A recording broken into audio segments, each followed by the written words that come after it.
Ever wanted to know how to do cel shading popularized by many 2D animated cartoons slash anime?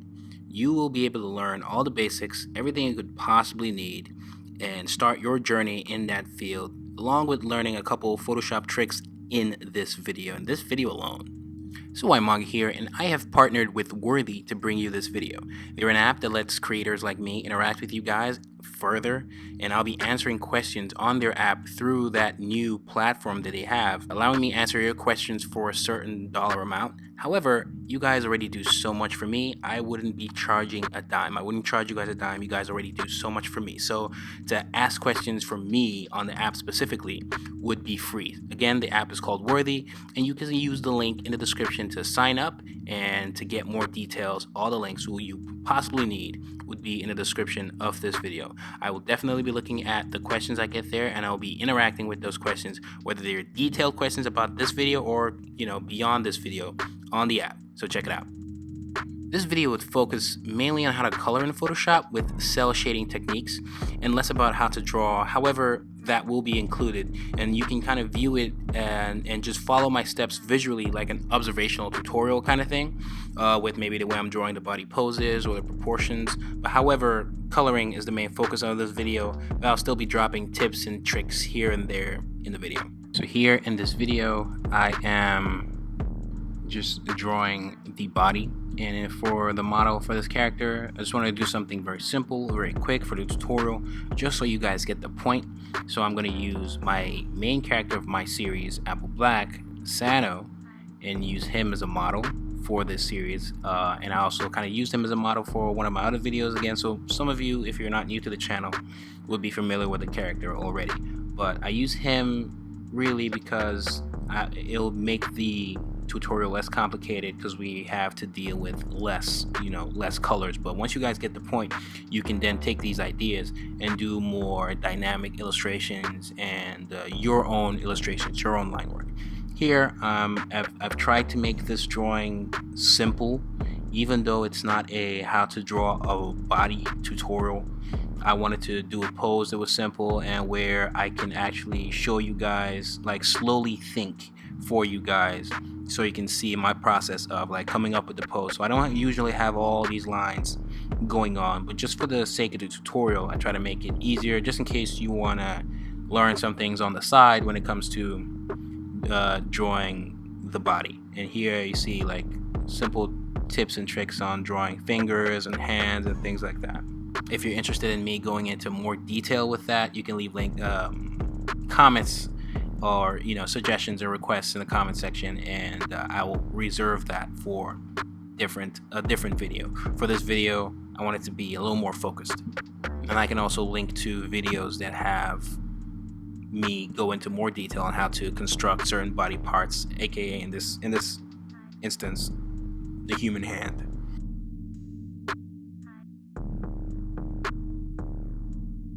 And slowly, I always say this in videos, where you're thinking in layers just to make it easy for yourself, and then you're going in with the details afterwards because you've done the hard part of thinking. So now I'm just going in more details, making everything look a little more organic and less rigid. Putting in the eyebrows, making the cheeks look, have a little more life and meat to them, because Sano is a young character.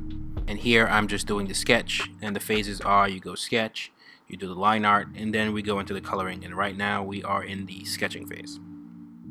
I'm using a regular brush, doing ones with the fine tip at both edges, but something sharp, and it's just a regular brush that's on Photoshop. This is just a sketching, so the brush I'm using doesn't matter as much, and I've just chosen to use a red just cause it'll just allow me to see things. I could have used black, but because I'm going to use black lines to go over it, I want to have a color that will contrast so I can see what I'm doing.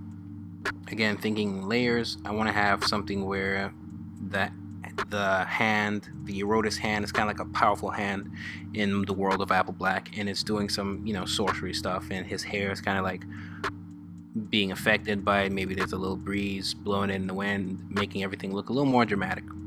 And again, thinking in layers, I've already done the hard part of coming up with the pose. Now I'm just putting clothes on the character and deciding what I want to do with that, and that's all I'm thinking about. So far so good. You can look at the layers on the right of the screen. This is Photoshop, by the way. Keep up. But it's all layered. And I'll talk a little more about layers, but it's pretty basic, and hopefully you guys already have a decent understanding of how layers work. Even though I'm using just one layer for the sketch for this, it's really simple, but I could have had a different layer go over it that would just focus on me clothing the character, and that way they will be separated and I'll be able to interact with them if I'm on that layer. Right now I'm on the sketch layer, which is above a white, like the white color, which is just the white color that goes across the whole canvas, so I can see so it's red on white. The white is on a separate layer, and the red is what I'm actually drawing on. And if the red layer was actually underneath the white, we wouldn't be able to see anything. So it's really just stacking things on top of one another, and that's just the basic way to look at how layers work. And it works the same in any software you're looking at. So even though we're using Photoshop for this tutorial, you can apply some of the ideas to things like Clip Studio, because it works very similarly in this case for what we're trying to achieve with cel shading. So I could have had a layer above this, and maybe I use a different color, maybe a green, and I would be drawing all the clothing that we have here. But this is just sketching. It's not that crazy, it's not that necessary. We can have everything on one layer, and that's what I have here. And if I need to erase something, I just erase. A shortcut for the brush is a B, and a shortcut for eraser is the E. You will still need to, if you want to edit some of the settings of the brush, how wide it is to cover a larger space, you can do all of that at the top left of the screen, as you can see. Hopefully for this tutorial, you guys have at least, the very basic fundamentals of how Photoshop works. So now I've created a new layer, and this is where we're going to be doing all the line work.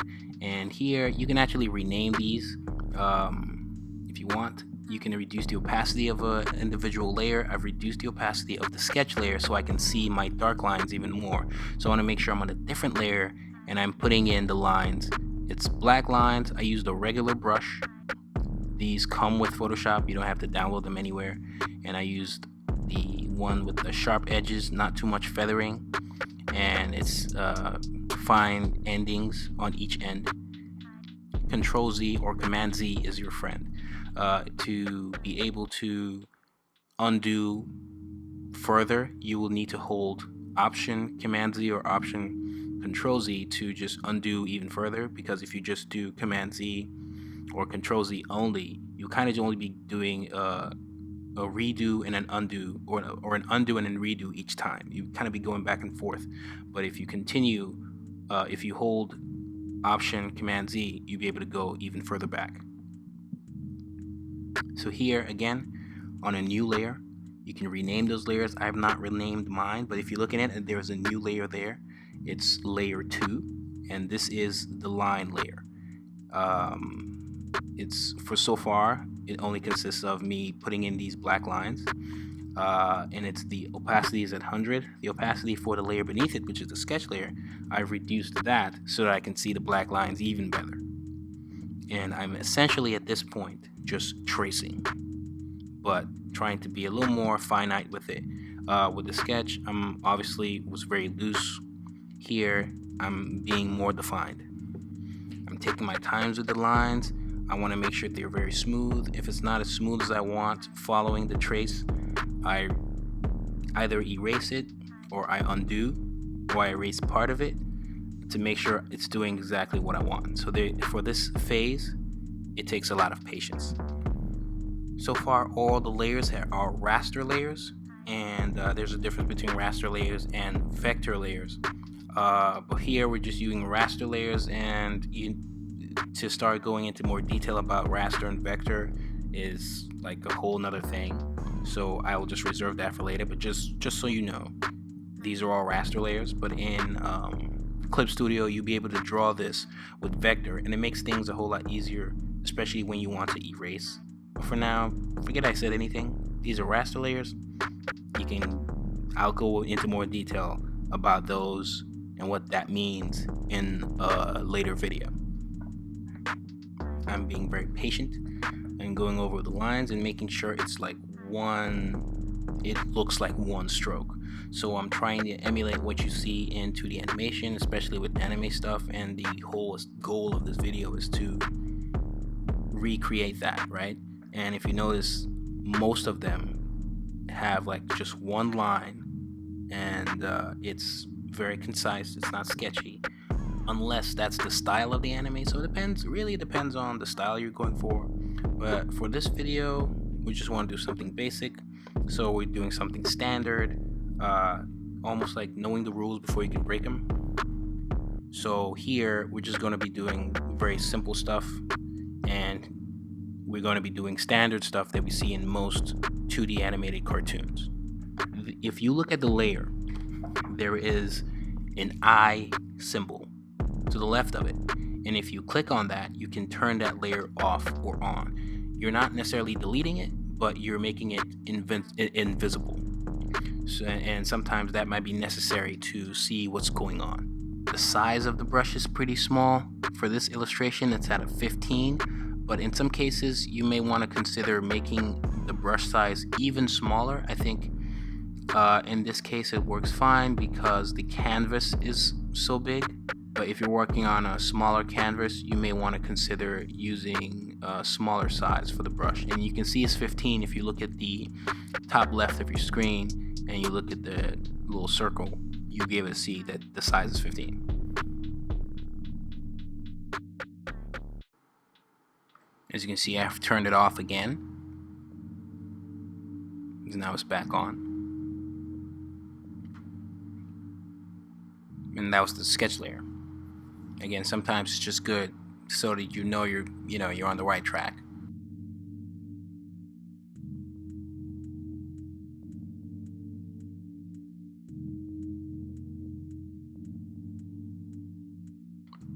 So now we've done the line work. As you can see on the side where the layers are, the sketch layer is turned off. That's why we don't see it right now. And it's underneath this line layer. Both are above the canvas that's just covered white, right? And the white that covers the whole canvas is the last amongst all the layers. And I'm renaming the layers. One's called lines, and here we're going to go next into coloring. And for the coloring, the first step in that is putting the flats, and the flats are just essentially laying down the flat colors without really editing them or doing too much to them. And so I have lines, and I've created two more. So before I actually put in the flats, I'm going to do something different, and I'm going to create one called masks. Now what I'm going to do is select everything except for the character, and that's the shortcut for that is W. And I'm going to select everything around the character and then go to selection at the top and hit invert. That would basically select everything for the character, and then I pick a color, and you can hold Alt and delete, and that will fill. So that is kind of like just putting a flat across the whole character, and that will come in handy as you will see moving forward in this illustration, this tutorial, in this video. I made sure we didn't see any of the lines because the lines were underneath the masker. That's what I've called it. And so I just put the masker underneath the lines, and that's why we can actually see the lines now because of how the layers are being positioned. So now I'm picking a color for skin, and you can just pick what I'm picking depending on the character and the ethnicity of the character and stuff like that, but you just pick a color for the skin. Again, use W, and I'm selecting the parts that I want to be covered. With the lines, you want to make sure you're covering every hole in there. So it'll make it easier for you to select them in this stage. And to select multiple, you just need to hold Shift and keep clicking. And then I'm going to hit select, hit modify, and then expand to just expand the selection, just to make sure I'm covering any tiny parts that I might be missing. And I'm going to expand it by 1, and I did it again, so essentially I'm expanding it by 2 pixels. And then once that's done, to fill, you just hold Alt Delete. Alt Delete that's how you fill. There's another way to manually fill, but for the sake of this video, just to keep things simple, that's what you do. I missed a hole there, so I just selected it and I filled. And we can see the skin layer, we're calling this the skin. We can see the skin layer above the master because of where it's positioned in the layers, in that dialog box. Now, if you want to pick a color without, having to manually find the color, you can just hit I, which is the eyedropper tool, and just hit the part that you want, hit the color that you want, and it'll automatically pick that color. Just grab that color. There are certain settings at the top you want to make sure are in place, but you can just make sure you're copying what I have, and you will get the result. So if it's an I, if you hit I, it's the eyedropper tool, and if you go to a certain layer, you'd be able to pick any color from that layer, right? You just want to make sure at the top it says current layer. As you can see at the top, it says current layer. That means you can only pick a color from the current layer you're on. If you change that from current layer to all the layers, then it wouldn't matter what layer you're on. You'd be able to use the eyedropper tool and pick a color, any color that you can visually see. And once you're on the eyedropper tool and you click on that color, you essentially copy that color without having to manually find that color yourself. Again, you can do that by going to if you look at the bottom left, you see those 2 boxes that overlap one another. The one that's at the top, the colors at the top, that's on top of it, is the color you'll actually be using. If you hit that, it'll then give you the option to change. Rather than manually using it, you can just use the eyedropper. So here I have a new layer I've created. It's called Whyt, and I've turned off all the skin just to allow me to see all the whites properly. And I filled in the space for his eyes and his mouth, and now his shirt. Again, I'll modify, expand the layer by 2 pixels just to make sure, sometimes in some tight corners you might leave spaces there, so you expand the layer to make sure you capture it all. Now I'm creating a new layer for the blacks, and I'm going to do his hair. I pick the color for his hair. Again, you can pick what I'm picking, or you can actually import images from anywhere and then use the eyedropper to get that exact color if you want. But here, I'm getting a color for black, which is kind of like a really dark purpley, bluey kind of color. I'm selecting the parts I want, and as you can see, there's a hole right there, and that's why I can't just select the hair. So I need to go back to the lines layer. I need to cover that hole, and now I'd be able to select just the hair, right? So if I use the selection tool, again, shortcut is W, and if I use that selection tool and I just hit select, it will select the hair, but it will also go into like the shirt because there's a hole there, so you want to make sure it's sealed. Pick the color I want, hit W, select. You can hold shift to select more parts. You go to selection, then go to modify, expand by 2 pixels, and then alt and delete and fill. Sometimes if you do still miss some parts, you can then just use a brush tool, make sure you're on that layer, and just manually fill that in. So here I'm doing the hand, which is still the color black, but I just want it to be a different shade of black, not the exact black. So here it's slightly bluer. You can barely see it, but it's there. Same thing, selected, expanded, and then I filled. Now I'm doing a new layer. I call it perp. I always call it perp, but it's kind of like it's not necessarily purple. It's a bluish purple that, it's heavily associated with the character Sano. But it's a Hydra blue type color. It's not just straight blue. It's not straight purple. It's like some weird mix. So once I find the color, I select where it's going to be, the garment that covers the Erotus arm, it's kind of like the garment's actually a special garment that helps, you know, cover the hand and like seal some of its power. It's so powerful, kind of almost keeps it in check to a degree. That's why it's so different from the rest of his clothing, for those who are wondering. But then for all the parts that I want with his eyes, I'm selecting those parts as well, and you expand and then you fill. Now I'm kind of like turning them all on so you guys can see. So see, right now you can see that we're making a lot of progress.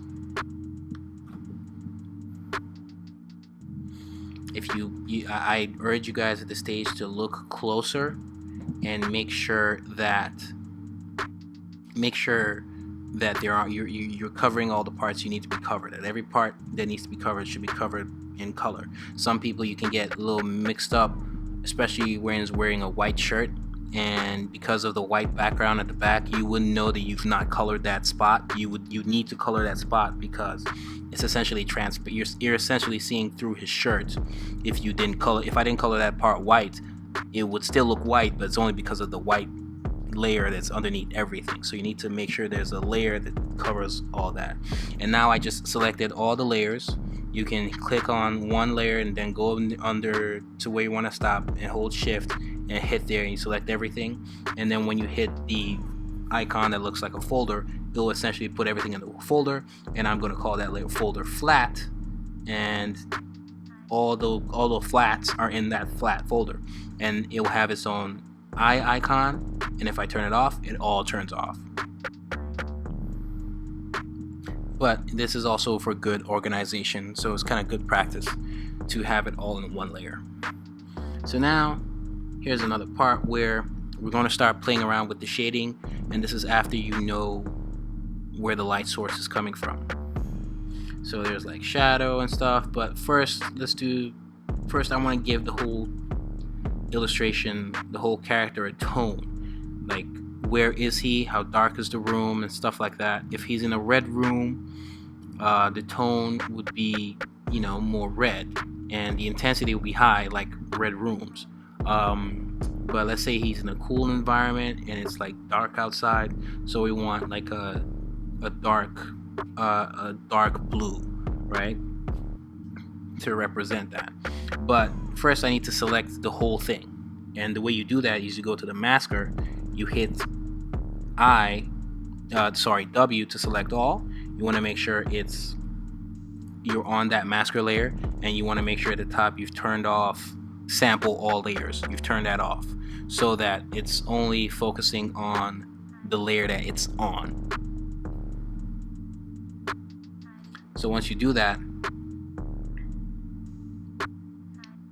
you can then leave the masker layer. The masker layer just allows us to select the whole character at once. And once you've done that, you can then create that tone layer. I've picked like a dark blue. Then now I've picked a dark blue for tone, and you hit Alt Delete. You can still see the lines because it's underneath the line layer.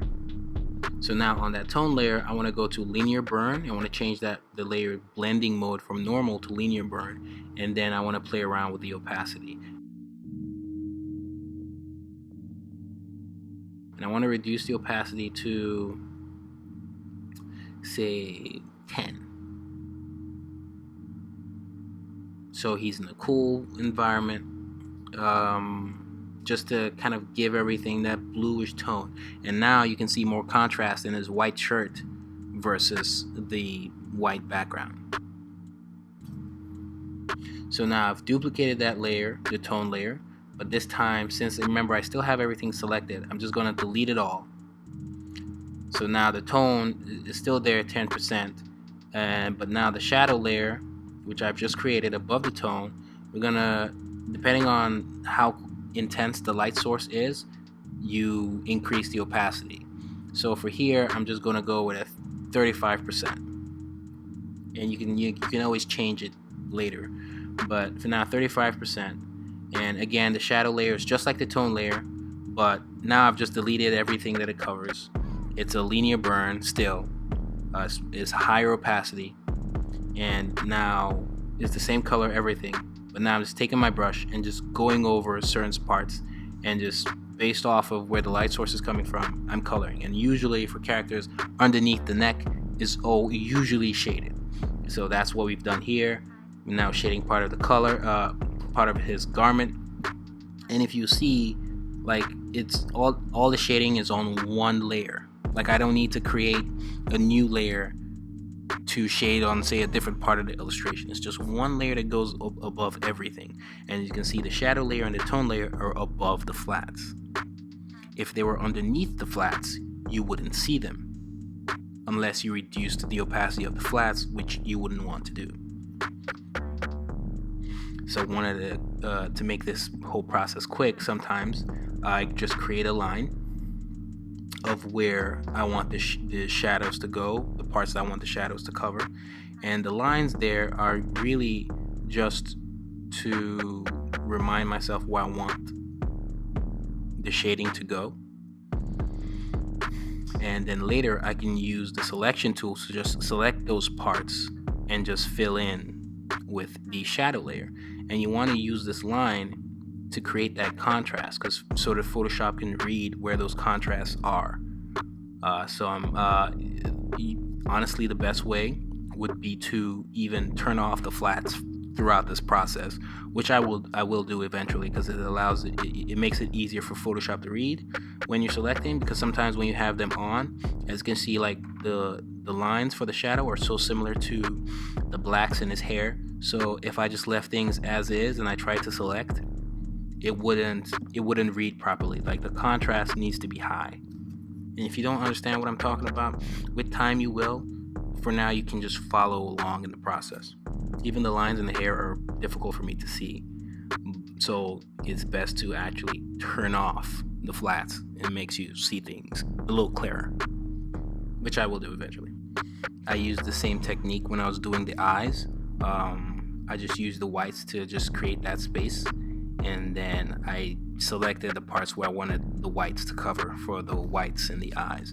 So now I'm just doing that, but this is for solely the shadows, or at least the parts that I'm going to shade. You can obviously do this manually. You can increase the size of the brush and just like cover the parts you want, but this has always been quicker for me, and that's why I'm sharing with you guys. And so far I still have the whole illustration selected because of the masker from earlier, and this, I still have it on that way as I'm drawing. If you're drawing and the selection tool is on, you can't draw anything you can't draw anything anywhere except for the parts that are selected. So I can't draw outside the character. So now this is where I turn it off, and it allows me to see things a little better. And if you want to see things even further, you can go and reduce the opacity of the masker, which I probably should have done, because then you can read the contrast even better. But this was fine. At least Photoshop can read the contrast even better, not necessarily you. You want to make sure you're covering the holes. If you leave it open, it will select beyond that. You need to kind of like trap the shadow in that spot. The knuckles were a little weird, so eventually I'll go in and fix it a little bit later. Sometimes people do this even before the shadow. They do it with a separate layer in a different color, but here I'm just doing it with the same shadow layer. Like, once you get the point itself and understand what's going on, you can then, with time, come up with your own specific techniques that work for you. So now I'm in the process of selecting new ones. Now I'm just trying to select all the parts that I want to cover with the shadow layer. Again, I'm doing this all on that shadow layer. You have to be careful on what layers you're actually on. And here I'm having trouble selecting it because I'll have like a hole, so it's selecting the whole hand. So I need to make sure I have the whole thing covered. So I'm going back in and covering any holes that are there. Again, there's a hole there. It's probably at the knuckle, the wrist. I need to cover that. Now that's covered. It's covered. Problem there. I have to go cover that. The way to deselect a selection, you need to deselect all the selections, is Command D or Control D. So if in this case where I automatically select the whole hand, to turn it all off, you just hit Command D or Control D. select multiple at the same time, you do that with holding shift and just keep on clicking on the parts you want. But you make sure you're holding down shift the whole time. Here, that part's not done well, but I'll just come back for it and go ahead and keep covering the parts I want to cover. So I'm still selecting.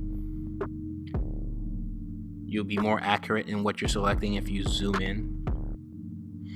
Problem there, I'm just gonna come back for that. And basically you do this until you've covered all the parts you want to cover for the shadows.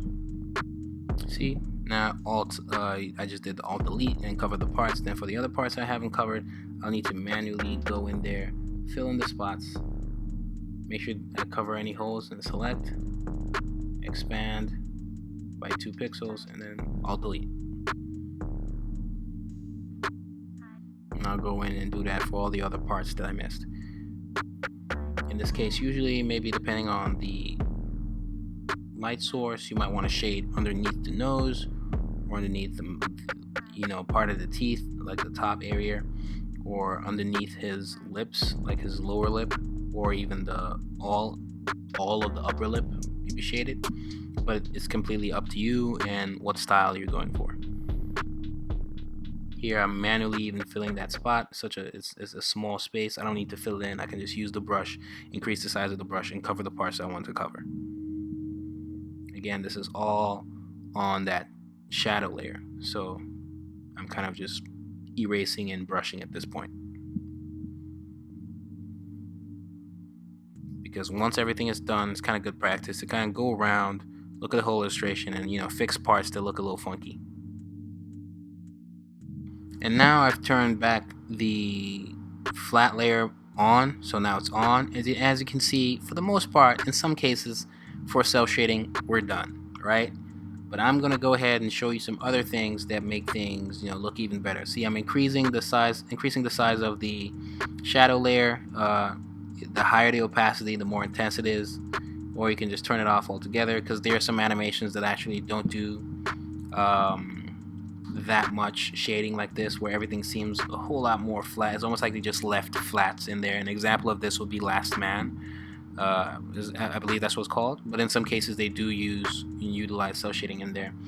And same thing with the tone. You can increase the size of like the opacity of it. The higher it is, it kind of tells a different story of maybe where the character is placed.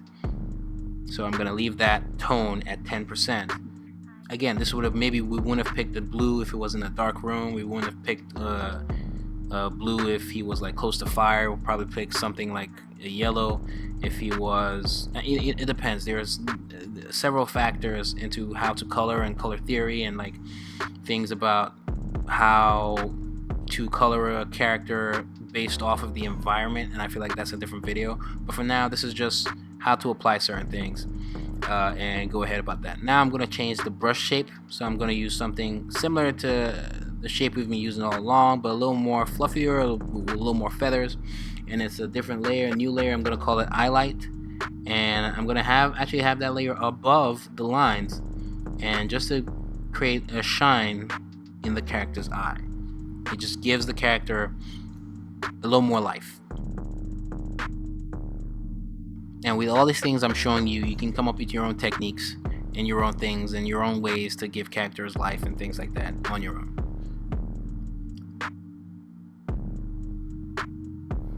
Also here, I've created a new layer called Erotus, and this is why I haven't touched this other eye, because I want to do something different with it. And I've just picked a flat white color. It's above everything. It's even above the lines. And I'm just going to create some shapes here for Sano's eye, because in some cases where the Erotus arm is activated, his eyes have a different glow to them, a different shape to them, and that's what I'm doing here. Eventually I'm going to make those whites glow, and there's a simple way to make them glow. But first I want to place it all where I want it. So still using that Erotus layer. It's the Erotus arm layer for the lights. I'm putting in the parts that I want to glow for his hand, so the design for his hand. Here, rather than just drawing the lines of where I want to fill in white, I'm kind of manually just brushing it in. But I will do the other technique that similar to what I did with the shadows for his fingernails, at least for this hand. But now you can see me, I'm just kind of like just manually putting the whites in there, and this is like a straight up white. There's no tint to it, but it's up to you what color you want to use. So here,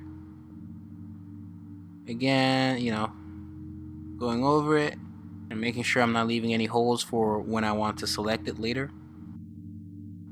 Again, when you're using things like the selections and the eyedroppers, be careful of the settings you have at the top. Sometimes you might have it to where it's only going to select based off of the settings, where you can select and it will sample all the layers, where it doesn't matter what layer you're on. It'll select any hole, any portion that it feels like is trapped based off of contrast that is reading on the screen. Or you can make it to where it's only working according to the layer you're on. So usually that's called like a current layer, and you just want to be aware of that. So if you're on the eyedropper, if you hit I and you're on the eyedropper, just be aware of the setting at the top. So are you able to pick colors from any layer, or are you able to pick colors from just one specific layer? Same thing with selections. Are you able to select any how you want? Just is it reading contrast based off the whole illustration of what it's seeing, or is it reading contrast based off of just the layer you're currently on? So you need to be aware of what layer you're on the side with the layer stacks, or you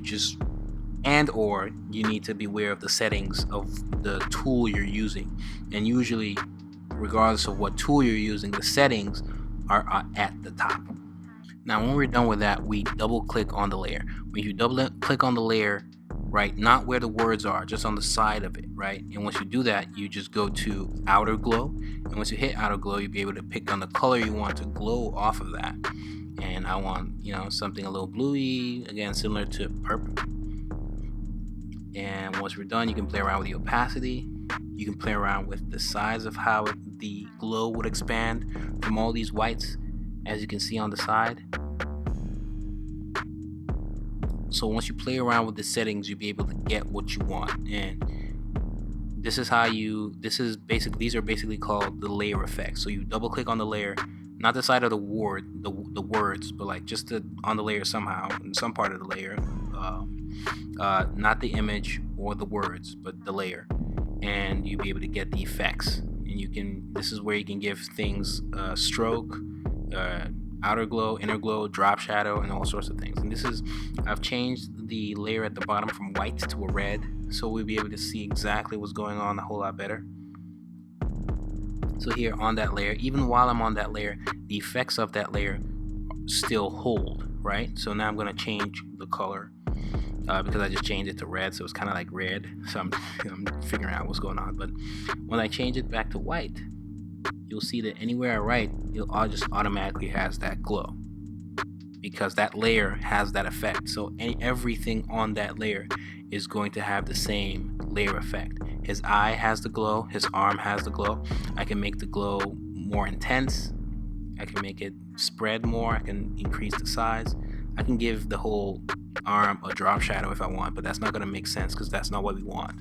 But once you double click on that layer, it will open like the effects of that layer, and you'll be able to play around with that, play around with the settings.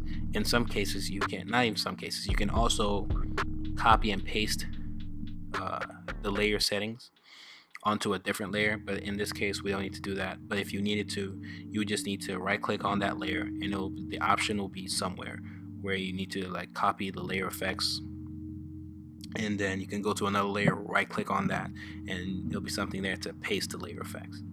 A new layer for like highlights on, like, maybe if you want to put a shine on the hair, or just to give the character just a little bit more of a dynamic feel, and you can see stuff like this in anime like Attack on Titan, where we're going to give it highlights. So here, rather than that dark blue, I've gone to the opposite, where it's a little more, it's brighter. So I've gone to like a brighter one. You can just see what I clicked there. And it's a new layer. It's called high. We're calling it highs. I'm going to reduce the opacity, and I'm going to use this to put some shines in the hair. I reduce the opacity. I change the blending mode to linear dodge. And now I'm just brushing over the hair. Just like shadows, it doesn't matter. Like, it's just one layer. It doesn't matter where it's, like, you don't need to do a new one because of maybe what color it's over. It'll just act accordingly regardless of what part you cover. You just want to make sure it's above the flats so you can actually see it. And now, you can decide how you want the hair to shine. There are some animations that don't bother with this because it takes more time, and there's some that do. They do it on the hair, and like I said, like on Attack on Titan, they do it on the skin. They do it in a lot of places. And in some cases, again, it might not even be a bright blue like we've picked here. Depending on the environment of the character, that sometimes dictates the colors you use, whether it's a dark red or a light red or whatever. And that's just a different video. Again, you can reduce the opacity of it. The highlight it depends on how intense that highlight is. You can increase the opacity of it. So I'm giving some of that shine to the garment only, for the most part, not really the white parts, just to kind of indicate that the clothing is of their like different texture. So that's cool. All this just adds an extra oomph to the overall illustration. Now I'm going to put it to the hand. It makes things feel less flat. Still flat, but at least flat with a style. I'm putting a whole lot more on the hand just because, the hand is like almost a light source on its own, and there's like light sources all over the hand, even though they're small, but they will kind of affect one another and they'll kind of shine on one another. So at least on the edges of the hands in this illustration, I'm doing a lot of it because like the lights will be reflecting on all the fingers will have lights reflecting on one another. So there should be a lot of that, a lot of this stuff going on, a lot of all this highlight stuff going on. But again, to know how to do this properly, to know how to do this a certain way, a certain style, takes time and practice. Time for you to even like figure out how much of it you want, depending on your style. But I'm just gonna do it just a little bit for the sake of this video. The light source can also help, give the hand a little more form. So I'm using it to show that, especially if you look at the wrist, right? It's just I'm not just using it to do another outline. I'm using it to show, where light sources can hit, and the whole thing is just not flat. It just gives the overall illustration more. You can use it to give the overall illustration more volume. And now there's certain parts like under those fingers.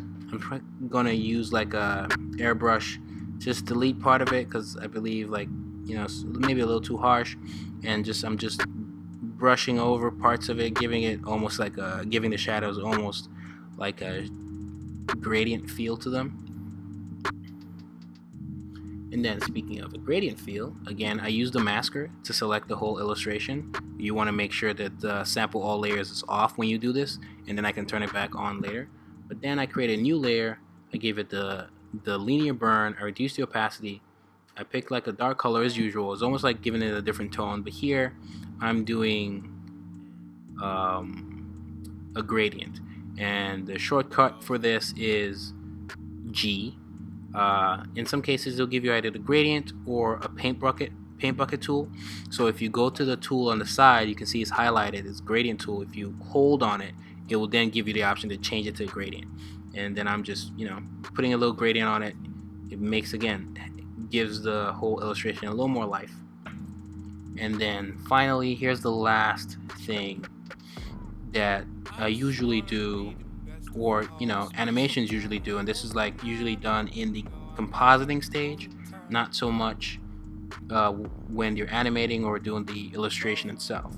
But I will select everything. I hit the top again. This is how I select all of it, and I select only the stuff I want that has to do with a character. I hold shift and I click, and then I right click and I duplicate everything, and then it'll just automatically select all the duplicates, and then I merge those layers into one, so everything's like one flat image, right?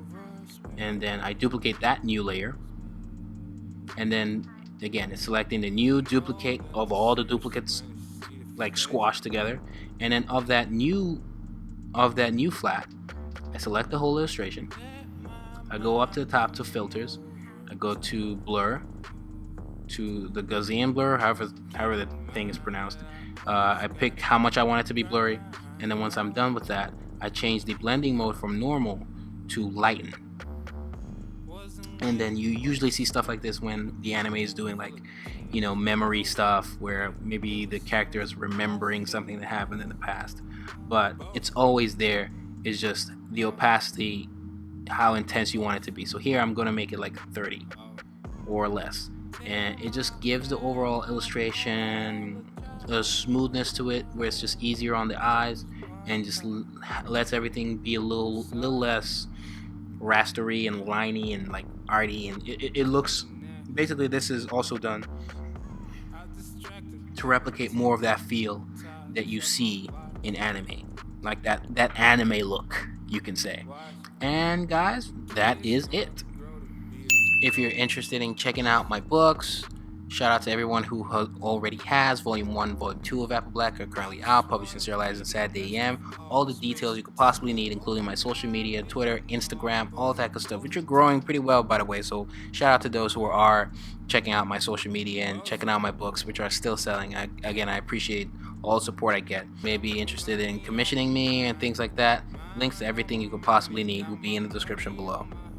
Don't forget to Detroit smash that like button, subscribe button, and that bell so you stay notified each time I upload absolutely anything. And remember to ask me questions on Worthy and use the link in the description specifically. Check out more videos of mine. I have a bunch of fun videos, tutorial videos talking specifically about my comic, and so much more. I really appreciate it, especially if you watch this video to the end. That helps a great deal, helps this channel a great deal. And that's it, guys. It's whytmanga, and I'm out.